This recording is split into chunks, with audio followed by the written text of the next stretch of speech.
Dear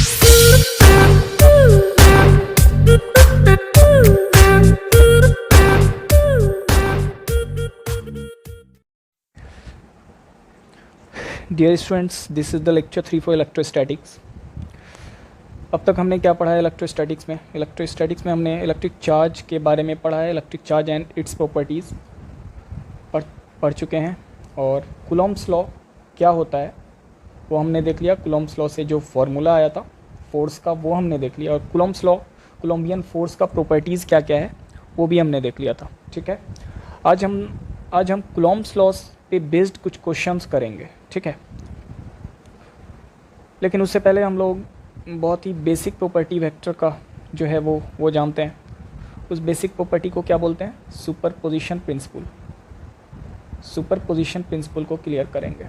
ठीक है, तो यहाँ पर सुपरपोजिशन प्रिंसिपल इलेक्ट्रोस्टैटिक्स में पढ़ रहे हैं, तो वो क्या है देखते हैं। In a system of charges, force on a particular charge will be equal to vector sum of the forces on that particular charge due to all remaining charges।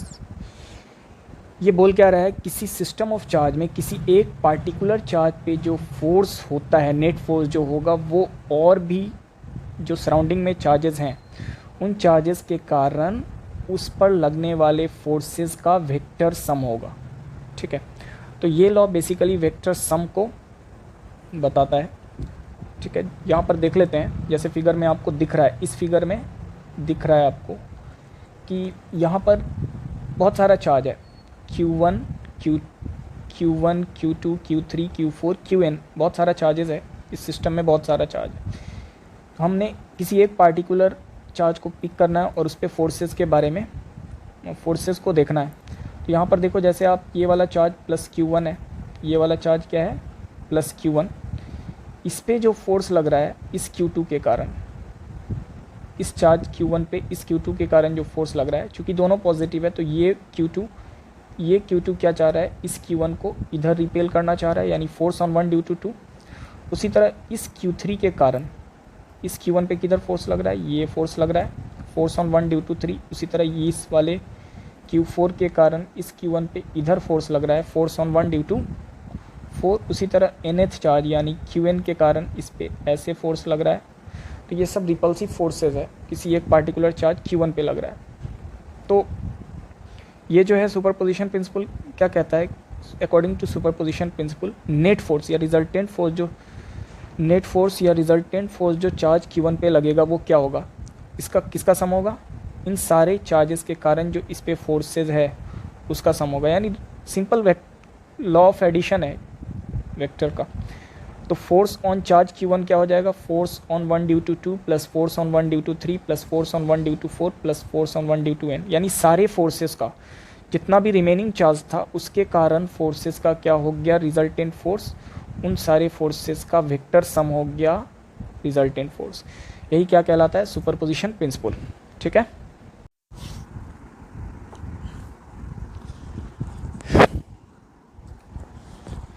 अब हम लोग कूलॉम्ब्स लॉ पे कुछ बेसिक्स प्रॉब्लम देख लेते हैं।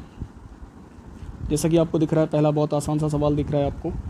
Point A पे एक पॉजिटिव प्लस Q चार्ज रखा हुआ है और पॉइंट बी पे, किसी AB लाइन के B पॉइंट पे माइनस Q चार्ज रखा हुआ है। आपको नेट फोर्स कैलकुलेट करना है इस माइनस Q चार्ज पे। इस माइनस Q चार्ज पे आपको नेट फोर्स कैलकुलेट करना है। तो आप देखो, ये वाला जो चार्ज है प्लस Q, ये वाला जो चार्ज है प्लस Q, इस माइनस Q चार्ज को क्या करेगा? अपनी तरफ अट्रैक्ट करेगा। किस फोर्स से? फोर्स वेक्टर दिस, ये वेक्टर FA से। तो FA जो आप कैलकुलेट करोगे वो कितना करोगे? फोर्स, दो चार्जेस के बीच फोर्स का फॉर्मूला क्या होता है? K Q1 Q, इस प्लस Q का मैग्नीट्यूड Q और इस माइनस Q का मैग्नीट्यूड अपॉन डिस्टेंस उनके बीच कितना है? d²। उसी तरह इस माइनस Q चार्ज के कारण इस माइनस Q चार्ज पर जो फोर्स लगेगा वो कैसा लगेगा? वो रिपल्सिव फोर्स लगेगा। अब रिपल्सिव लगेगा तो इस डायरेक्शन में तो लग नहीं सकता, यानी इधर ही लगने लगेगा। इस फोर्स को आप FB फोर्स बोल दो, और इस फोर्स को आप कैसे कैलकुलेट करोगे? एकदम सेम तरीका है कि चार्जेस का मैग्नीट्यूड, इस माइनस Q का मैग्नीट्यूड Q, और इस जो मिड पॉइंट पे जो चार्ज रखा हुआ है इसका मैग्नीट्यूड भी Q, और उनके बीच सेपरेशन कितना है? d²। यानी दोनों फोर्स का स्ट्रेंथ क्या हो गया? सेम हो गया। और आपको दिख रहा है दोनों फोर्सेस भी क्या है? सेम डायरेक्शन में। अब आपको दिख रहा है कि एफ ए का डायरेक्शन भी, अब आपको दिख रहा है कि एफ ए का डायरेक्शन भी किधर है, इधर ही है, और उसी तरह एफ बी फोर्स का भी डायरेक्शन किधर है, इधर ही है। जैसे ही दो वेक्टर सेम डायरेक्शन में होता है, क्योंकि आपको पता है वेक्टर का रूल होता क्या है, अगर रिजल्टेंट वेक्टर वेक्टर सी किसी वेक्टर ए और वेक्टर बी का वेक्टर सम है, तो उसका जो मैग्नीट्यूड होगा, वेक्टर सी का मैग्नीट्यूड जो होगा वो क्या होगा, अगर वेक्टर्स दोनों वेक्टर सेम डायरेक्शन में है तो उनके मैग्नीट्यूड का सिंपल एडिशन हो जाएगा। ठीक है, तो जैसे ही सिंपल एडिशन होगा तो नेट फोर्स जो हो जाएगा किस चार्ज पे, इस माइनस क्यू चार्ज पे हो जाएगा F A plus F B, चूँकि फोर्सेस क्या है, सेम डायरेक्शन में। जैसे ही आप कैलकुलेट करना, दोनों को ऐड कर देना, तो आ जाएगा कितना, 2kq/dA²। यानी इसका आप डायरेक्शन भी अब आप देख लो, दोनों सेम डायरेक्शन में किधर था, ओ से ए की तरफ, तो रिजल्टेंट का डायरेक्शन भी किधर हो जाएगा, अलॉन्ग वेक्टर ओ ए। ठीक है, इसी चीज़ को हमने इस पेज में सिस्टमेटिक वे में कैलकुलेट कर दिया है। आप देख सकते हो एकदम सेम सवाल है, पॉइंट ए पे प्लस क्यू चार्ज रखा हुआ है, पॉइंट बी पे माइनस क्यू चार्ज रखा हुआ है, क्वेश्चन तो वही है। इसको हमने सिस्टमेटिक वे में एक सवाल हमने करके दिखा दिया है। जैसे हमको फोर्स निकालना था किस पे, जो मिड पॉइंट पे चार्ज है उस पे, ड्यू टू प्लस क्यू के कारण फोर्स ये आ जाएगा, अट्रैक्टिव फोर्स। उसी तरफ force on this minus Q due to this minus Q, ये हो जाएगा, जो हमने पिछले पेज में करके दिखा दिया है आपको। अब चूँकि दोनों फोर्सेस सेम डायरेक्शन में है, इसलिए दोनों नेट फोर्स जो हो जाएगा ऐड होके ये आंसर आ जाएगा। क्लियर। अब हम लोग नेक्स्ट क्वेश्चन की तरफ आते हैं। नेक्स्ट क्वेश्चन ये रहा, क्वेश्चन तो वही है, सेम है, ये तो आप कर ही लेना, क्वेश्चन का टाइप वही है। पॉइंट ए पे प्लस क्यू चार्ज रखा हुआ है, पॉइंट बी पे माइनस क्यू चार्ज रखा हुआ है, उनके बीच का जो डिस्टेंस है वो 2d है। तो आपको नेट फोर्स बोल रहा है किस पे, प्लस क्यू चार्ज जो सेंटर पे रखा हुआ है उस पर नेट फोर्स निकालना है, उस पर आपको नेट फोर्स निकालना है। तो इस प्लस क्यू चार्ज के कारण इस प्लस क्यू पे जो फोर्स होगा वो कैसा होगा, repulsive force due to charge at A, इसको मान लो एफ ए, और force due to charge at B जो होगा प्लस क्यू पे, चूँकि ये माइनस क्यू है और ये सेंटर पे जो चार्ज है वो प्लस क्यू है, तो ये माइनस क्यू इस प्लस क्यू को क्या करेगा, अट्रैक्ट करेगा, तो इस पे भी फोर्स का डायरेक्शन इधर हो जाएगा, यानी फोर्स ड्यू टू बी ये हो जाएगा। ठीक है, तो फाइनली यहाँ पर भी जो आएगा, जो आंसर आएगा नेट फोर्स का आंसर जो आ जाएगा वो क्या रहेगा, सेम रहेगा, 2kq/d², और 2kq/d², और इसका जो डायरेक्शन इस बार जो आ जाएगा वो किधर आ जाएगा, क्योंकि दोनों फोर्सेस सेम डायरेक्शन में था और इधर था, यानी एफ नेट का डायरेक्शन जो हो जाएगा वो इधर हो जाएगा इस बार, यानी किधर से किधर, ओ से बी की तरफ इस बार होगा डायरेक्शन। क्लियर। अब हम लोग इस क्वेश्चन में दो क्वेश्चन को देख लेते हैं। ठीक है, यहाँ पर भी कोई ए बी लाइन है जिसके ए पॉइंट पे प्लस क्यू चार्ज रखा हुआ है और बी पॉइंट पे भी प्लस क्यू चार्ज रखा हुआ है। अब आपको एक क्वेश्चन में दो क्वेश्चन है। अब सेंटर पे अगर प्लस क्यू चार्ज है तब नेट फोर्स निकालना है, और सेंटर, दूसरा केस क्या है, सेंटर पे अगर माइनस क्यू चार्ज है तब आपको नेट फोर्स निकालना है।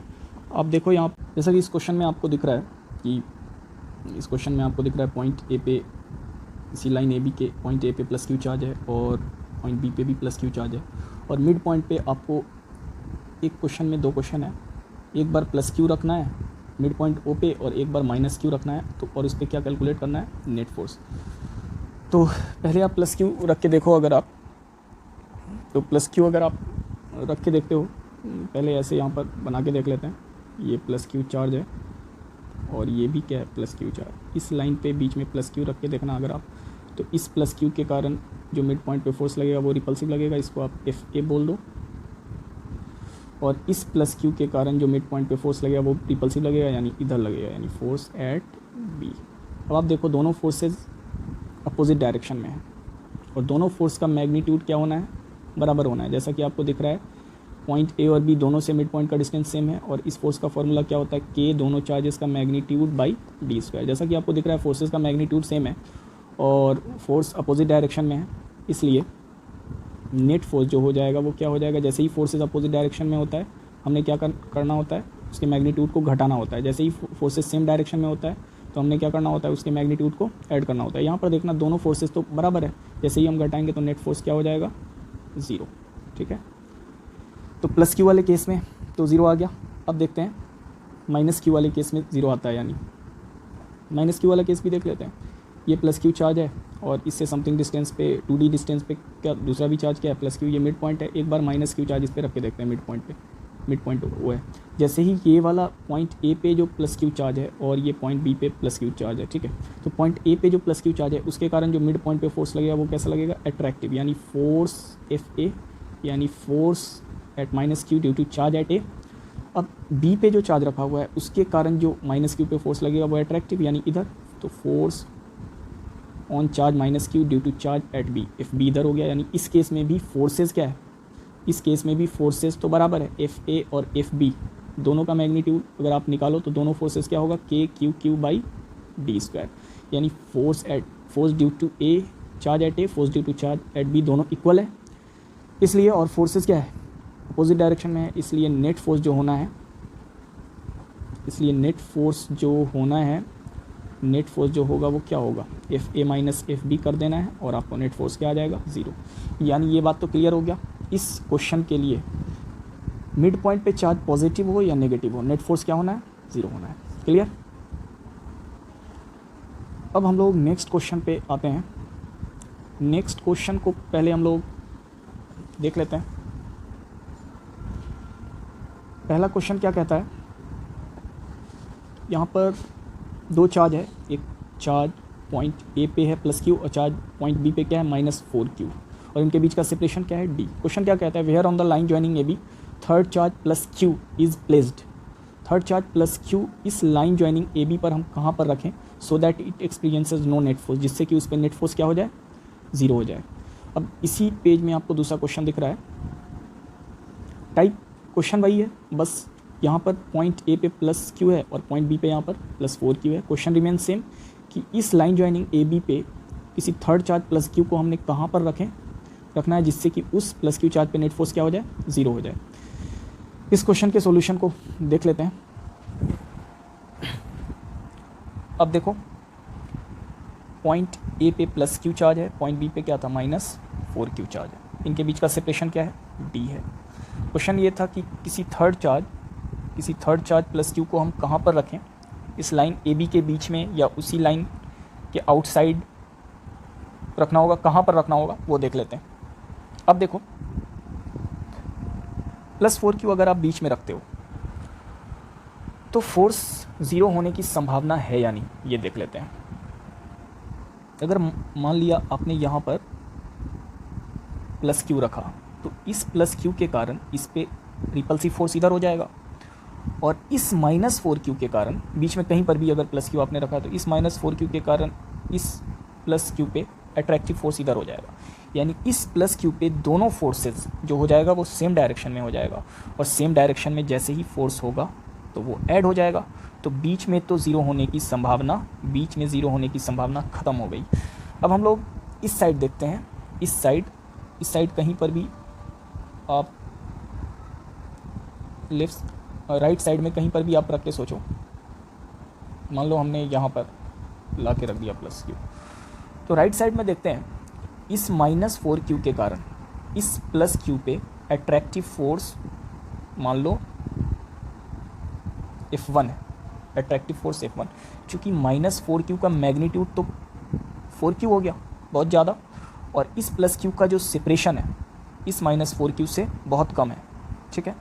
अब आपने पढ़ा हुआ है फोर्स का जो फॉर्मूला, उसमें फोर्स तो चार्जेस के प्रोडक्ट के डायरेक्टली प्रोपोर्शनल होता है, और इन्वर्सली प्रोपोर्शनल क्या होता है, square of distance between them.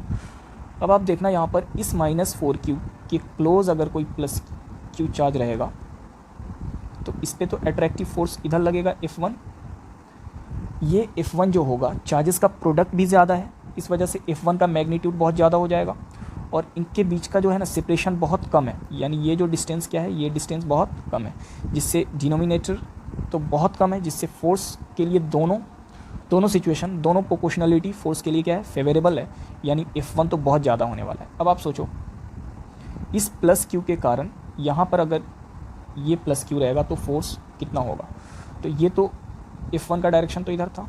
अब इसके कारण यहाँ पर फोर्स देख लेते हैं, मान लेते हैं ये प्लस क्यू और ये प्लस क्यू, तो फोर्स तो रिपल्सिव होगा। लेकिन ये F2 जो हो जाएगा वो चार्जेस का प्रोडक्ट भी यहाँ पर क्या है, कम है, जिसकी वजह से F1 से कम होगा, और डिस्टेंस भी क्या है, बहुत ही ज़्यादा, डिस्टेंस भी क्या है, बहुत ज़्यादा, जिससे कि ये क्लियर हो गया कि F1 यहाँ पर बहुत ज़्यादा हो जाएगा F2 से, जिससे कि यहाँ पर भी नेट फोर्स क्या हो गया, ज़ीरो नहीं होगा। क्लियर है। तो एक ही उपाय है, और वो उपाय क्या है कि चार्ज किसके पास रहेगा, स्मॉलर चार्ज के पास, यानी लेफ़्ट साइड में आपने ला के रख दिया इसको। अब आप देखो इस प्लस क्यू चार्ज के कारण इस प्लस क्यू चार्ज पे जो फोर्स होगा वो रिपल्सिव होगा Fa, और इस माइनस 4Q चार्ज के कारण इस प्लस क्यू पे जो फोर्स होगा वो अट्रैक्टिव होगा इधर। अब दोनों बैलेंस हो सकता है, क्योंकि ये चार्ज कम था इसलिए इसके क्लोज रह गया ये, यानी डिस्टेंस कम हो गया, तो ये वाला फोर्स, अब देखो ये वाला जो चार्ज क्या था -4Q और ये क्या था +Q। अब इनके चार्जेस का प्रोडक्ट भले ज़्यादा हो गया, लेकिन डिस्टेंस भी क्या हो गया, ज़्यादा हो गया, जिससे डिनोमिनेटर में क्या आ गया, बहुत ज़्यादा आ गया, जिसके कारण अब ये हो सकता है कि Fa और Fb एक ही कंडीशन में बराबर हो सकता है, यानी इधर आपने इधर x डिस्टेंस पे मान ही लिया है इसको। तो चूँकि आपको क्या करना है, नेट फोर्स ज़ीरो करना है, तो नेट फोर्स ज़ीरो तभी होगा जब Fa और Fb क्या होगा, बराबर होगा। Fa क्या हो जाएगा, Q/x², और Fb क्या हो जाएगा, K 4Q × Q/x²। आपने दोनों फोर्स को जैसे ही बराबर किया, x = d, यानी d डिस्टेंस कहाँ पर, स्मॉलर चार्ज से d डिस्टेंस में इधर रखना होगा, यानी टुवार्ड्स स्मॉलर चार्ज ही होगा d डिस्टेंस पे इसका आंसर। ठीक है। और अगर आपको बोलेगा कि -4Q चार्ज से कितने डिस्टेंस पे, तो -4Q चार्ज से ये d और ये d उसमें ऐड कर देंगे, तो प्लस Q चार्ज से d और -4Q चार्ज से कितने डिस्टेंस पे हो गया, वो 2d डिस्टेंस पे वो पॉइंट होगा जिस पे क्या होगा, नेट फोर्स ज़ीरो होगा। अब हम लोग नेक्स्ट क्वेश्चन पे आते हैं। यहाँ पर भी क्वेश्चन वही है कि दो चार्ज, एक +Q है और दूसरा +4Q, तो कहाँ पर हमको किसी थर्ड चार्ज Q को रखना है on the line joining AB, जिससे कि नेट फोर्स उस पर क्या हो जाए, ज़ीरो हो जाए। देखते हैं, सबसे पहले लेफ्ट साइड यहाँ पर रख के देखते हैं ज़ीरो होगा या नहीं। यहाँ पर आप किसी +Q चार्ज को रखते हो तो इस +Q चार्ज के कारण जो पॉइंट A पर है उसके कारण तो रिपल्सिव फोर्स होता है, और ये जो +4Q चार्ज है उसके कारण भी क्या, रिपल्सिव फोर्स। दोनों फोर्स का डायरेक्शन सेम है, तो इधर तो जीरो होने का सवाल ही नहीं। इधर रख के देखते हैं +Q, इस +4Q के कारण रिपल्सिव फोर्स इधर, और इस +4Q के कारण रिपल्सिव फोर्स इधर, तो इधर भी सवाल नहीं है। तो फाइनली होगा किधर, बीच में कहीं पर होगा। मान लेते हैं इस स्मॉलर चार्ज से x डिस्टेंस पे कोई पॉइंट P है जिस पे नेट फोर्स इस +Q चार्ज पे क्या हो गया है, ज़ीरो हो गया, हमने मान लिया। तो नेट फोर्स ज़ीरो तभी होगा जब इस +Q चार्ज के कारण रिपल्सिव फोर्स और इस +4Q चार्ज के कारण रिपल्सिव फोर्स क्या हो जाए, बराबर हो जाए, यानी Fa और Fb जैसे ही आप बराबर करना तो x = d/3 आ जाएगा, और ये d/3 कहाँ से आएगा, फ्रॉम +Q। क्लियर।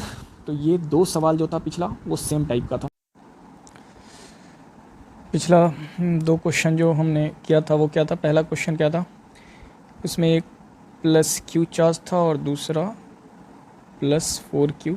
तो क्वेश्चन ये था कि तीसरे चार्ज +Q को कहाँ पर रखें इस लाइन पे जिससे कि नेट फोर्स ज़ीरो हो जाए। तो हमने देखा था इस साइड भी नेट फोर्स ज़ीरो नहीं हुआ था, इस साइड भी नेट फोर्स ज़ीरो नहीं हुआ था, तो बीच में रखने से क्या हुआ था, नेट फोर्स ज़ीरो।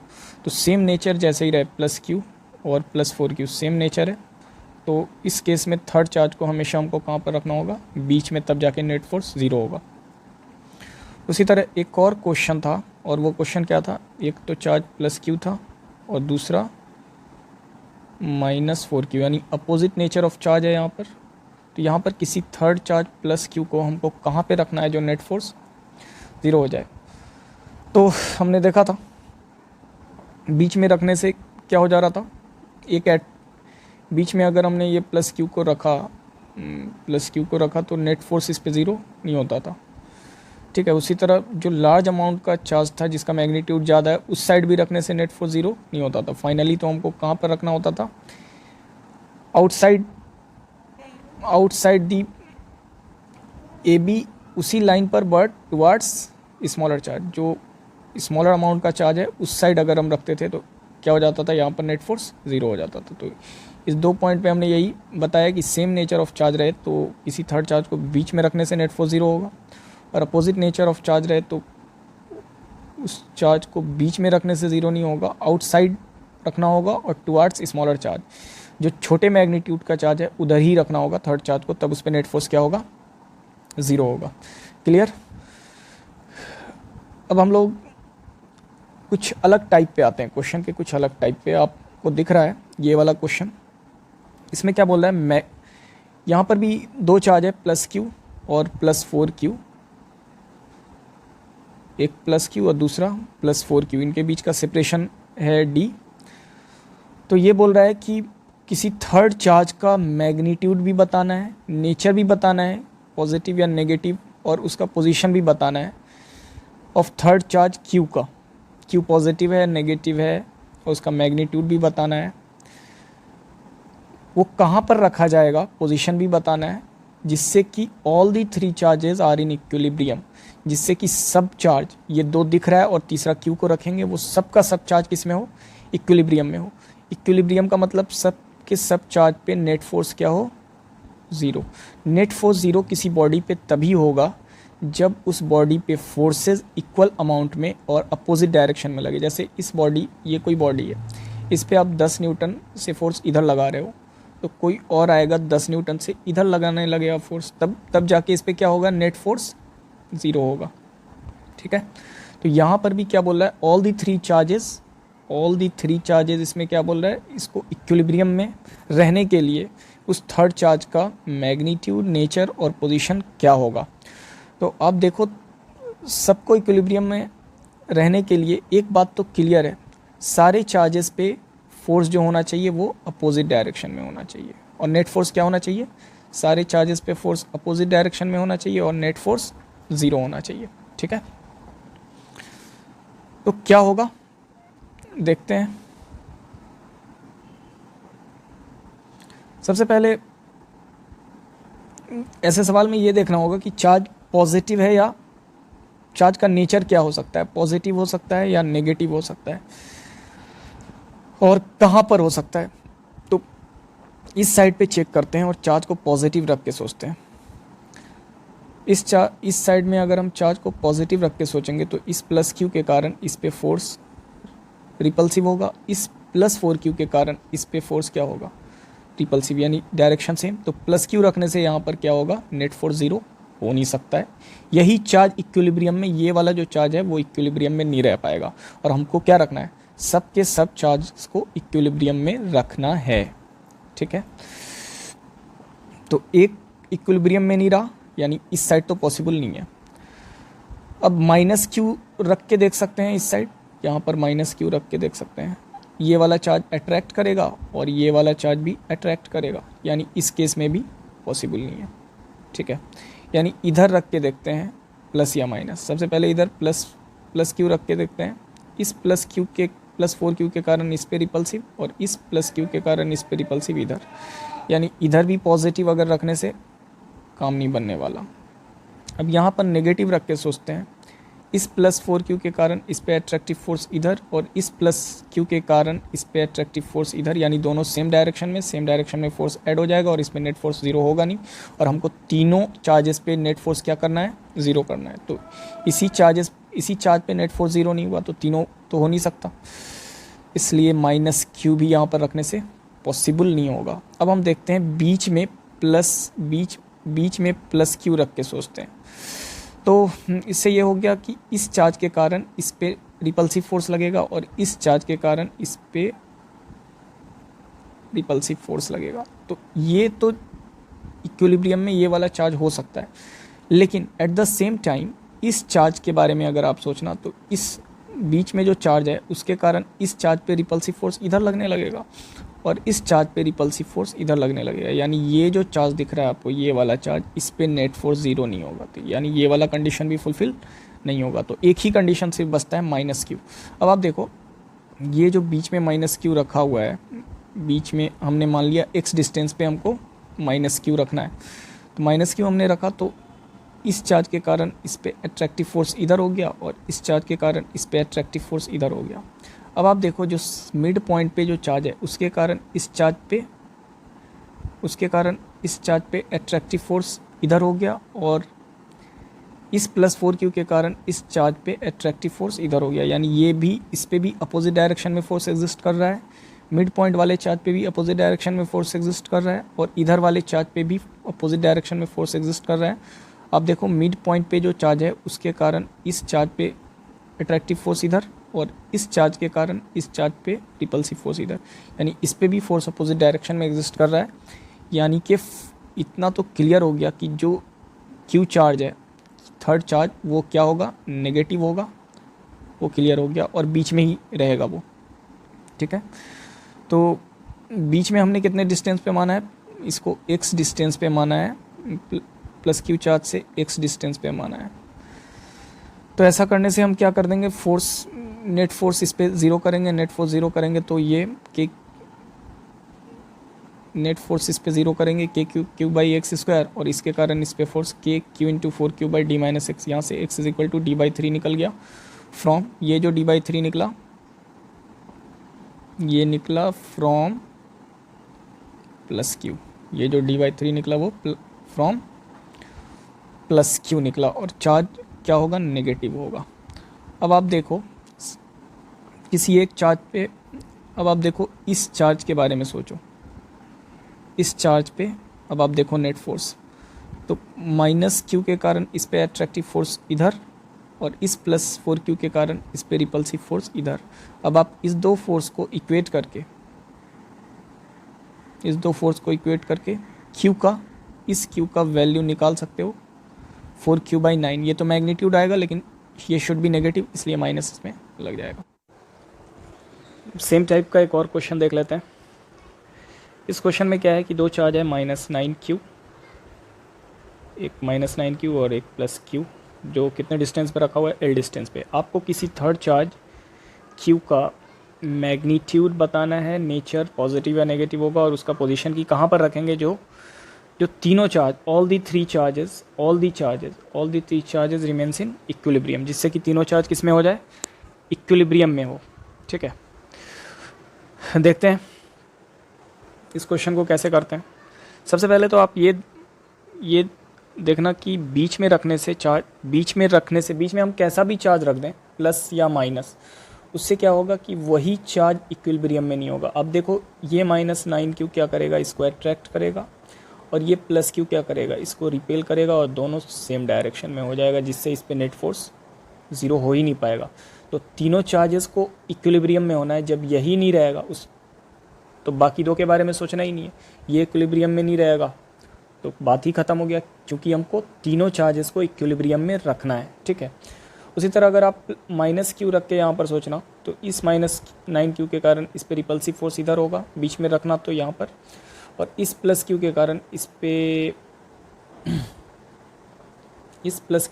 पे अट्रैक्टिव फोर्स इधर होगा, जिससे ये बात ख़त्म हो गई कि इस बीच में तो बीच में रखने से कोई फ़ायदा नहीं है। ठीक है, इधर रख के सोचते हैं। इधर अगर हम +q रखेंगे तो ये, अगर इधर हम +q रखेंगे तो ये अट्रैक्टिव फोर्स बहुत ज़्यादा हो जाएगा इसकी वजह से, और इसकी वजह से इस +q की वजह से जो रिपल्सिव फोर्स होगा बहुत कम होगा, जिससे कि नेट फोर्स इस पे 0 इस साइड हो नहीं पाएगा। अगर इधर हम माइनस रख के सोचते हैं तो इस चार्ज के कारण इस पे रिपल्सिव फोर्स बहुत ज़्यादा हो जाएगा, और इस चार्ज के कारण इस पे अट्रैक्टिव फोर्स इधर बहुत कम होगा, जिससे नेट फोर्स इधर 0 नहीं होगा। तो फाइनली हम लोग एक ही ऑप्शन बचता है, यहाँ पर रख के सोचते हैं। यहाँ पर अगर +q रख के सोचते हैं तो इसके कारण इस पे रिपल्सिव फोर्स इधर होगा, और इसके कारण इस पे अट्रैक्टिव फोर्स इधर होगा। लेकिन एट द सेम टाइम इस पे नेट फोर्स तो 0 हो सकता है, लेकिन इसके बारे में सोच लेते हैं क्या होगा। इस प्लस क्यू के कारण ये वाला चार्ज इसको जितने स्ट्रेंथ से इधर रिपेल करेगा, ये चार्ज, ये प्लस क्यू चार्ज इसको उसी स्ट्रेंथ से इधर रिपेल करेगा, ठीक है। तो इस प्लस क्यू पे इस प्लस क्यू के कारण रिपल्सिव फोर्स होगा और इस -9q के कारण इस पे एट्रैक्टिव फोर्स होगा, जिससे ये इक्विलिब्रियम में होगा ही नहीं, इस पे नेट फोर्स 0 हो ही नहीं सकता। तो ऑप्शन एक ही बचता है और वो इधर वाला ऑप्शन बचता है और -9q वाला। तो इतना तो क्लियर है कि चार्ज शुड बी, ये पॉजिटिव नहीं होगा, क्या होगा, जो चार्ज का नेचर होगा वो नेगेटिव होना होगा। क्लियर। अब हम इस -q पे फोर्स देख लेते हैं। इस -q पे इस प्लस q के कारण फोर्स ये होगा, अगर नेट फोर्स 0 करेंगे तो इस -9q के कारण फोर्स ये होगा। इससे हमको x निकल गया, यानी इस प्लस q चार्ज और इस -q चार्ज के बीच का सेपरेशन x निकल गया। अब आपको देखना है कि चूंकि यहाँ पर सारा का सारा चार्ज किस में होगा, इक्विलिब्रियम में। सारा का सारा चार्ज इक्विलिब्रियम में होने का मतलब सब पे जो फोर्सेस होगा ना, दो फोर्स, वो अपोजिट डायरेक्शन में होगा। सब पे फोर्स क्या होगा, अपोजिट डायरेक्शन में होगा एक दूसरे के कारण। तो अब आप स्मॉल प्लस क्यू के बारे में सोचो, वो भी इक्विलिब्रियम में होगा, तो उस पर -q के कारण एट्रैक्टिव फोर्स और -9q के कारण एट्रैक्टिव फोर्स, दोनों अपोजिट डायरेक्शन वाला इक्वेट अगर आप करना, तो ये इक्वेट करना, तो q/x², kq × 9q/L²। अब x का वैल्यू तो यहाँ निकला हुआ है, ये पुट करना, तो q जो है वो जो थर्ड चार्ज रखना था उसका मैग्नीट्यूड आ जाएगा 9q/4। अब आपको पता है कि ये तो नेगेटिव होना है, ये जो थर्ड चार्ज वो क्या होना होगा, नेगेटिव। नेगेटिव होने के लिए आप उसी मैग्नीट्यूड में माइनस लगा दो, ये आंसर हो जाएगा। आई थिंक आपको बात समझ में आ गई होगी। क्लियर।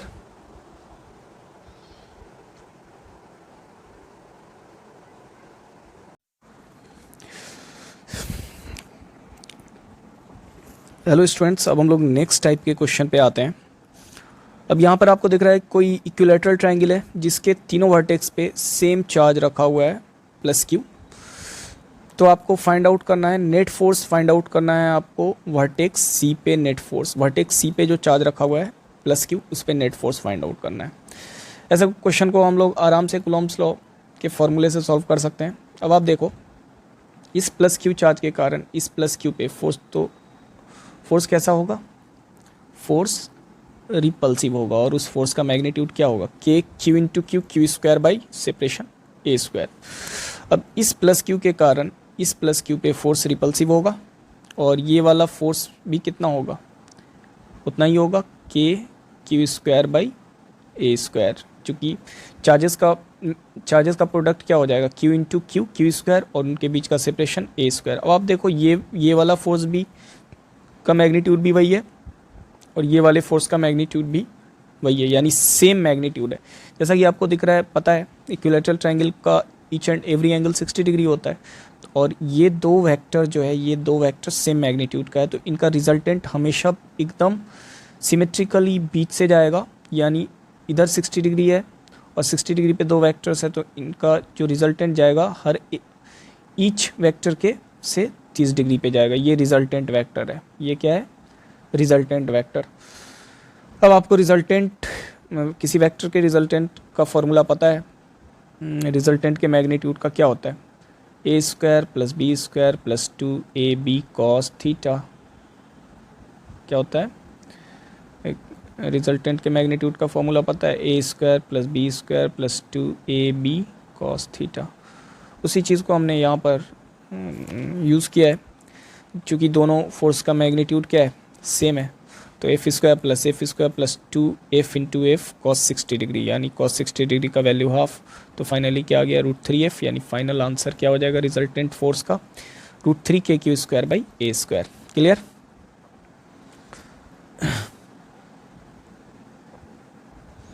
अब नेक्स्ट एग्जांपल जो है वो यहाँ पर ये है, यहाँ पर भी इक्विलैटरल ट्रायंगल है जिसका साइड a है, और इसके a वर्टेक्स पे +q, b वर्टेक्स पे -q और c वर्टेक्स पे -q चार्ज है।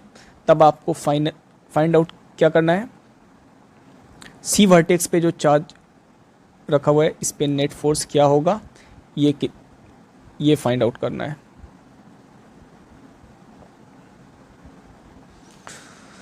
तो तो ये भी बहुत आसान सा क्वेश्चन है। अब आप देखो वर्टेक्स ए पे जो चार्ज है उसके कारण इस माइनस क्यू पे फोर्स एट्रैक्टिव होगा, और ये फोर्स का मैग्नीट्यूड क्या होगा, K Q square by A square. और ये जो माइनस क्यू चार्ज है इस पे इसकी वजह से फोर्स क्या होगा, रिपल्सिव होगा, K Q square by A square. अब आप देख लो इस दोनों वेक्टर का मैग्नीट्यूड तो सेम है और इनके बीच का एंगल 160 डिग्री है, तो इनका जो रिजल्टेंट है एकदम बीच से जाएगा, यानी यहाँ से 60 डिग्री पे इसका रिजल्टेंट जाएगा। वो दिख रहा है आपको। बाकी रिजल्टेंट का फॉर्मूला हमने यूज़ करके A square plus B square plus 2ab cos, उनके वो जो दो वेक्टर था उनके बीच का एंगल कितना था 120 डिग्री, तो कॉस 120 डिग्री। कॉस 120 डिग्री का वैल्यू -1/2 होता है, जिससे फाइनली जो आ गया रूट एफ स्क्वायर, यानी फाइनली एफ आ गया। यानी यहाँ पर आंसर क्या आ गया, के Q square by A square. Horizontal से कितने डिग्री पे रिजल्टेंट जाएगा, 60 डिग्री पे। आई होप कि आपको ये आसान सा सवाल समझ में आ गया होगा। क्लियर? इसको आप स्क्रीनशॉट मार के आप इसको नोट कर सकते हो। अब हम लोग नेक्स्ट और सबसे इंपॉर्टेंट क्वेश्चन पे आते हैं इस टाइप का। यहाँ पर देखो तीनों वर्टेक्स पे सेम चार्ज रखा हुआ है, सेम चार्ज, इवन नेचर भी सेम है और मैग्नीट्यूड भी क्या है, सेम है। तो नेट फोर्स आपको निकालना है एक प्लस क्यू चार्ज पे जो सेंटर इक्विलैटरल ट्रायंगल के सेंटर पे रखा हुआ है। आपको पता है इक्विलैटरल ट्रायंगल का centre of gravity, centre, incentre, circumcentre, orthocentre, सब क्या होता है, सेम होता है। क्लियर? तो यहाँ पर सिंपल हमने बोला है कि इक्विलैटरल ट्रायंगल के सेंटर पे जो प्लस क्यू चार्ज रखा हुआ है उस पर आपको नेट फोर्स फाइंड आउट करना है। क्लियर? तो देखते हैं इस सवाल का सॉल्यूशन। हमने फिगर फिर से बना दिया है। हमने फिगर क्या किया, फिर से बना दिया। साइड ए है, सारे वर्टेक्स से हमने सामने वाला जो साइड है उस पर परपेंडिकुलर ड्रॉ किया। चूंकि ये इक्विलैटरल ट्रायंगल है तो ये जो परपेंडिकुलर हमने ड्रॉ किया, ये जो परपेंडिकुलर ड्रॉ किया गया है ये सामने वाले साइड के परपेंडिकुलर भी होगा और सामने वाले साइड को इक्वली डिवाइड भी करेगा। ठीक है? इक्वली डिवाइड जैसे करेगा तो आपको ये वाला साइड इक्वली डिवाइड जैसे करेगा, आपको दिख रहा होगा ये दो ट्रायंगल में, दो राइट एंगल ट्रायंगल में ये वाला ट्रायंगल ब्रेक हो गया है। इसका हाइपोटेनस ए है, बेस a/2 है, परपेंडिकुलर दिस है। इस परपेंडिकुलर को हम लोग पाइथागोरस थ्योरम से फाइंड आउट कर लेंगे और ये परपेंडिकुलर जो होगा, ये परपेंडिकुलर या मीडियन का जो लेंथ होगा वो कितना होगा, √3a/2 आ जाएगा। ठीक है? अब आप देखो किसी भी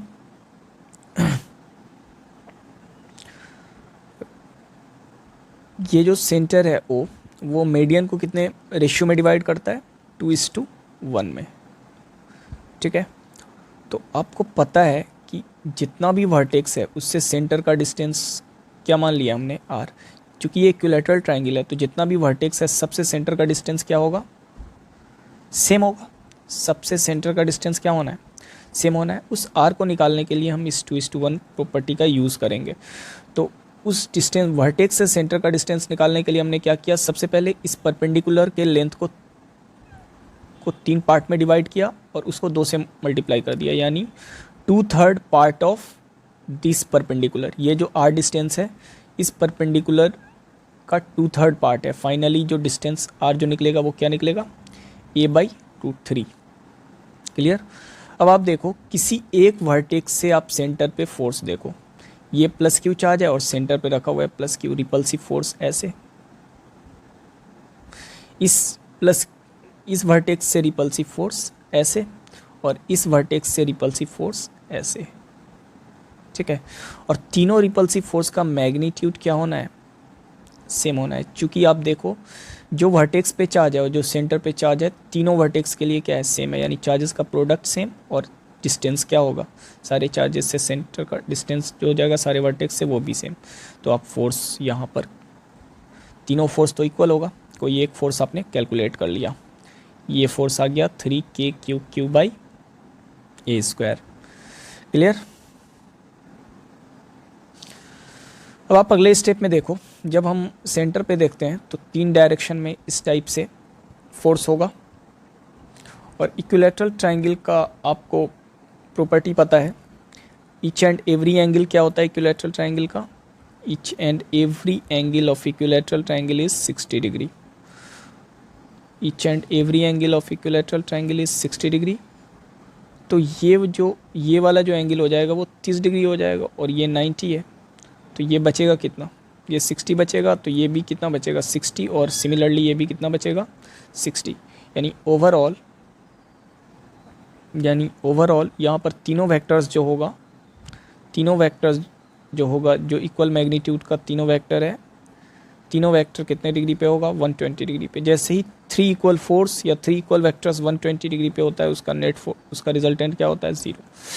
वैसे अगर आपको बात समझ में नहीं आ रही है तो आप क्या करना, इस f का वर्टिकल कंपोनेंट क्या हो जाएगा f cos 60 यानी f/2, इस f का वर्टिकल कंपोनेंट f cos 60 यानी f/2।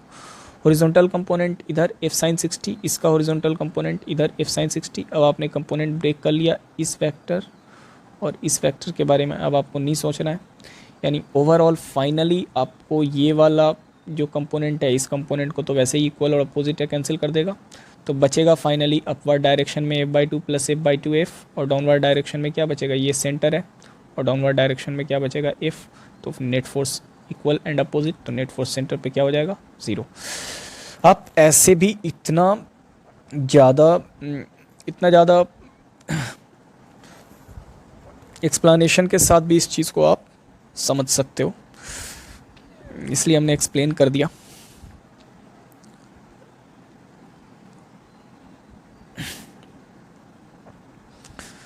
अब हम लोग नेक्स्ट क्वेश्चन पे आते हैं, यहीं पर इसको सॉल्व करेंगे, ज़्यादा दिमाग नहीं लगाएंगे। यहाँ पर ये रेगुलर हेक्सागन है, ये क्या है रेगुलर हेक्सागन। इसके सब वर्टेक्स पे चार्ज प्लस क्यू रखा हुआ है, लेकिन एक वर्टेक्स मिसिंग है, और सेंटर पे एक चार्ज है प्लस क्यू। तो आपको जो नेट फोर्स निकालना है एट चार्ज एट सेंटर, तो आप क्या करना देखना, ये जो प्लस क्यू चार्ज है इसके कारण फोर्स इधर लगेगा F, तो इस प्लस क्यू के कारण उतना ही फोर्स किधर लगेगा F, क्योंकि सेंटर और वर्टेक्स का जो डिस्टेंस है वो सारे चार्जेस के लिए सेम है, और चार्जेस का प्रोडक्ट भी क्या है, वो भी q² सेम है। और आपको पता है कि किसी रेगुलर हेक्सागोन के वर्टेक्स और सेंटर का जो सेपरेशन होता है वो उसके साइड के बराबर होता है। तो साइड A है, तो वर्टेक्स और सेंटर के बीच का सेपरेशन क्या होगा, सबके लिए क्या होगा, A ही होगा। तो आपको दिख रहा होगा कि सारा फोर्स जो होगा वो ये होगा kq²/a², यानी जितना भी फोर्स लगेगा सेंटर पे चार्जेस के कारण, सब फोर्स क्या होगा, सेम होगा। आप देखो इस चार्ज के कारण फोर्स जितना इधर होगा, इस चार्ज के कारण फोर्स इतना इधर, कैंसिल। अब आप इस चार्ज के कारण देखो, इस चार्ज के कारण जितना फोर्स रिपल्सिव इधर, इस चार्ज के कारण उतना ही फोर्स रिपल्सिव इधर, कैंसिल। यानी 4 फोर्स तो एक दूसरे को कैंसिल कर दिया, बट एक फोर्स तो बच जाएगा वैसे, ये वाला, इसके कारण रिपल्सिव फोर्स इधर। लेकिन इस रिपल्सिव फोर्स को कैंसिल कराने के लिए यहाँ पर एक चार्ज होना चाहिए था, जो चार्ज है नहीं, इसलिए सिर्फ और सिर्फ नेट फोर्स क्या बच जाएगा, नेट फोर्स एक चार्ज के कारण, इस चार्ज के कारण सेंटर पे बच जाएगा, और नेट फोर्स क्या होगा kq²/a², ये हो जाएगा नेट फोर्स। ये आंसर है इस वाले क्वेश्चन का, kq²/a²। अगला क्वेश्चन क्या है, कोई स्क्वायर है जिसका साइड A है और उसके चारों कॉर्नर पर इक्वल चार्ज, जिसके चारों कॉर्नर A पे प्लस क्यू, B पे प्लस क्यू, C पे माइनस क्यू और D पे प्लस क्यू रखा हुआ है। तो आपको नेट फोर्स वर्टेक्स D पे निकालना है, यानी इस वर्टेक्स D पे जो चार्ज रखा हुआ है इस पे नेट फोर्स कैलकुलेट करना है आपको। तो देख लेते हैं, जो A पे वर्टेक्स A पे जो चार्ज है इसके कारण तो रिपल्सिव फोर्स इधर लगेगा, और वो क्या होगा kq²/a²। अब आप देखो ये B वर्टेक्स है, इसके कारण इस पे जो रिपल्सिव फोर्स होगा, लेकिन ये रिपल्सिव फोर्स का मैग्नीट्यूड अलग हो जाएगा, क्योंकि इस चार्ज के बीच का जो सेपरेशन है वो A नहीं है, डायगोनल के बराबर, यानी √2a है। तो अब इस इसको आपको क्या मानना है, f'। तो f' क्या हो जाएगा, k चार्जेस का प्रोडक्ट इंटू √2a का स्क्वायर, तो क्या आ जाएगा, के Q square by 2a square. अब किस चार्ज के कारण बचा इस पे फोर्स, अब किस चार्ज के कारण इस पे फोर्स निकालना बच गया है, इस चार्ज के कारण इस पे। अब आप देखो सही से, ये तो चार्ज यहाँ पर प्लस क्यू है और ये नेगेटिव है, तो ये फोर्स तो अट्रैक्टिव होगा, अट्रैक्टिव होगा, लेकिन फोर्स का मैग्नीट्यूड क्या होगा, इसी फोर्स के बराबर के Q square by A square. तो ओवरऑल आपने देखा आपके पास कितना फोर्स आ गया, एक, कितना फोर्स आ गया, 1 2 और 3।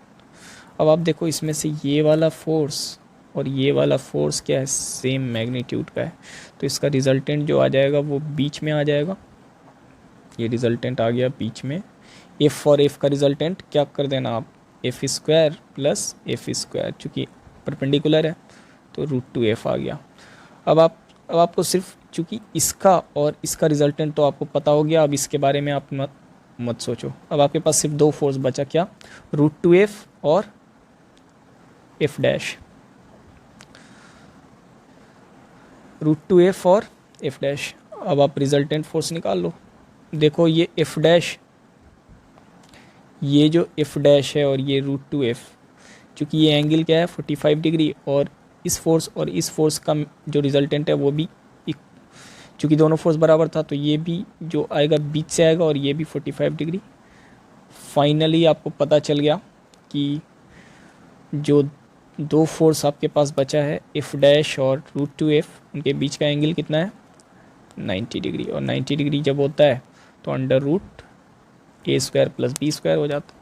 तो f डैश का स्क्वायर √2f का स्क्वायर आप पुट करना, फाइनल आंसर क्या आ जाएगा, 3k square by 2a square. एक बात आप ध्यान देना, ये जो फोर्स है ये अगर सही से देखो तो 0.5f है, चूँकि हाफ है और k square by a square का वैल्यू f, तो 0.f है, और ये √2f है, √2f का मतलब 1.414f है, ठीक है, ये क्या है, ये 1.414f है, तो ये फोर्स तो ज़्यादा है और ये फोर्स थोड़ा कम है, इसलिए रिजल्टेंट बीच से नहीं जाएगा, थोड़ा सा स्लाइटली इधर से जाएगा। क्लियर। तो फाइनली जो रिजल्टेंट फोर्स जो आएगा वो क्या आएगा, 3k square by 2a square. वो एकदम से हॉरिजॉन्टली बीच से नहीं होगा, थोड़ा सा स्लाइटली नीचे होगा। Clear.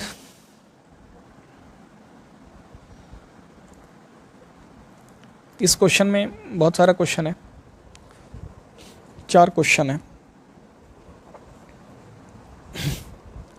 Calculate the net force at the charge present at centre in the figure shown. जैसा कि आपको दिख रहा है कि ये इक्विलैटरल ट्रायंगल है और इसके तीनों वर्टेक्स पे इक्वल चार्ज, ये कैसा, ये स्क्वायर है, इसके भी तीनों वर्टेक्स पे सेम चार्ज। ये रेगुलर हेक्सागन है, इसके तीनों वर्टेक्स पे क्या है, सॉरी, इसके सारे वर्टेक्स पे सेम चार्ज है, सेम नेचर भी है। और ये रेगुलर पेंटागन है, उसका साइड आप ए मान सकते हो। इसके सेंटर पे भी आपको नेट फोर्स निकालना है। क्लियर। तो इसको हम लोग देख लेते हैं। यहाँ पे सबसे पहले तो ये क्या था, इक्विलैटरल ट्रायंगल। इक्विलैटरल ट्रायंगल पे तीनों वर्टेक्स पे चार्जेस आपको सेम रखना है। यहाँ पे भी +q और यहाँ पर भी सेंटर पे आप देखो, अगर आप -q रखते हो तो ये तो अट्रैक्ट करेगा और ये भी क्या करेगा, अट्रैक्ट, ये भी। फाइनली आपको तीन फोर्स कितने डिग्री पे आएगा, 120 डिग्री पे। 3 इक्वल फोर्सेस 120 डिग्री पे, तो नेट फोर्स क्या होगा, 0। ये क्वेश्चन तो आपने सॉल्व किया हुआ है। अगर वर्टेक्स पे जो चार्ज रखा हुआ है उसका सारे चार्जेस का मैग्नीट्यूड और नेचर सेम हो, तो सेंटर पे पॉजिटिव रहे चार्ज या नेगेटिव रहे, उस पर नेट फोर्स ऑलवेज क्या होना है, 0 होना है। दूसरा केस क्या है, दूसरा सवाल क्या था, कोई स्क्वायर है, उसके सारे वर्टेक्स पे इक्वल चार्ज रखा हुआ है, सारे वर्टेक्स पे इक्वल चार्ज रखा हुआ है, सारे वर्टेक्स पे इक्वल चार्ज रखा हुआ है। तो आपको बोल रहा है सेंटर पे सेंटर पे प्लस क्यू या माइनस क्यू, फिर नेट फोर्स कितना होगा। तो अब देखो जितना भी वर्टेक्स है सबसे सेंटर का डिस्टेंस क्या है, मान लो सेम आर, और चार्जेस का प्रोडक्ट क्यू इंटू क्यू, और सेंटर से वर्टेक्स का डिस्टेंस भी सेम, यानी सारा फोर्स क्या होगा सेम। जैसे ये वाले चार्ज के कारण इस पे रिपल्सिव फोर्स इधर, तो ये वाले चार्ज के कारण इस पे रिपल्सिव फोर्स इधर, ये वाले चार्ज के कारण रिपल्सिव फोर्स इधर, तो ये वाले चार्ज के कारण रिपल्सिव फोर्स इधर। सारा force equal and opposite direction में है, तो नेगेटिव रहे चार्ज सेंटर पे स्क्वायर के या पॉजिटिव रहे, नेट फोर्स विल बी 0।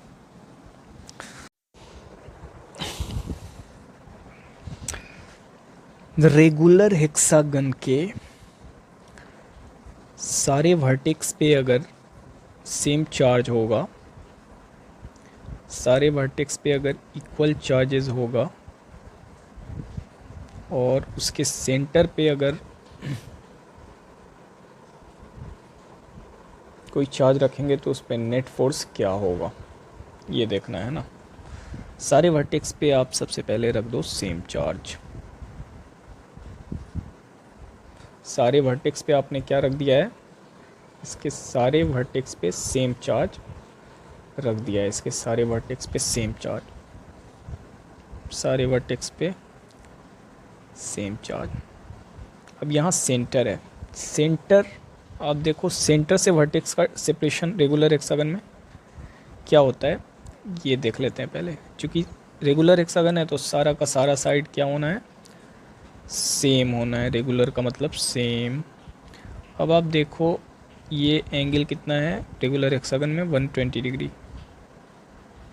तो आप देखो ये एंगल 120 डिग्री है, तो ये एंगल कितना होगा 60 डिग्री, ऑब्वियसली 60 डिग्री होगा। एंगल कितना होगा 60 डिग्री। ये वाला एंगल भी कितना होगा 60, ये वाला एंगल भी 60। यानी जितना भी ट्रायंगल बनेगा ये सारा इक्विलैटरल ट्रायंगल होगा, और इक्विलैटरल ट्रायंगल में सारा का सारा साइड क्या होता है सेम। अगर ये साइड ए है तो ये भी ए होगा, और ये भी क्या होगा ए होगा। क्लियर, यानी इतना तो क्लियर हो गया। वर्टेक्स से सेंटर का डिस्टेंस क्या होना है, रेगुलर हेक्सागन में वर्टेक्स से सेंटर का डिस्टेंस उसके साइड के बराबर, यानी ए के बराबर। क्लियर, यानी अब आपको दिक्कत नहीं है समझने में ये बात। अब आप सेंटर पे कोई भी चार्ज रखो, प्लस रखो माइनस रखो कैसा भी रखो, अगर सारे वर्टेक्स पे सेम नेचर का चार्ज है तो उसके सेंटर पे नेट फोर्स ऑलवेज क्या होगा 0 ही होगा। अब देखो अगर यहाँ पर अगर आप प्लस क्यू रखते हो तो वर्टेक्स से सेंटर का डिस्टेंस तो ए होगा, तो ये प्लस क्यू इसको क्या करेगा रिपेल करेगा, और सामने वाला जो प्लस क्यू होगा वो भी क्या करेगा उसको अपोजिट डायरेक्शन में रिपेल करेगा। जितने फोर्स से ये रिपेल करेगा उतने ही फोर्स से ये भी करेगा, और ये फोर्स का मैग्नीट्यूड आपको पता है के क्यू बाई ए स्क्वायर हो जाएगा। यानी सारा फोर्स क्या हो गया। अब आप देखो यहाँ पर अगर एक प्लस क्यू चार्ज है तो ये इस प्लस क्यू चार्ज को इधर रिपेल करेगा, तो ये वाला प्लस क्यू चार्ज इसको इधर रिपेल करेगा उसी स्ट्रेंथ से एफ से। उसी तरह यहाँ पर चूँकि यहाँ पर भी चार्ज है, ये इस प्लस क्यू को इधर रिपेल करेगा, तो यहाँ पर भी तो चार्ज है इसको इधर रिपेल करेगा। सारा फोर्स एक दूसरे को कैंसिल कर देगा, तो नेट फोर्स इस केस में भी रेगुलर हेक्सागन के केस में भी नेट फोर्स सेंटर पे क्या आ गया 0 आ गया। क्लियर, रेगुलर पेंटागन के सेंटर पे अगर कोई चार्ज है और उसके वर्टेक्स पे सब पे इक्वल चार्ज रखा हुआ है, तो उसके सेंटर पे जो चार्ज होगा उस पर भी नेट फोर्स क्या होना है, उस पर भी नेट फोर्स 0 ही होगा। कैसे होगा वो देख लेते हैं। मान लेते हैं कि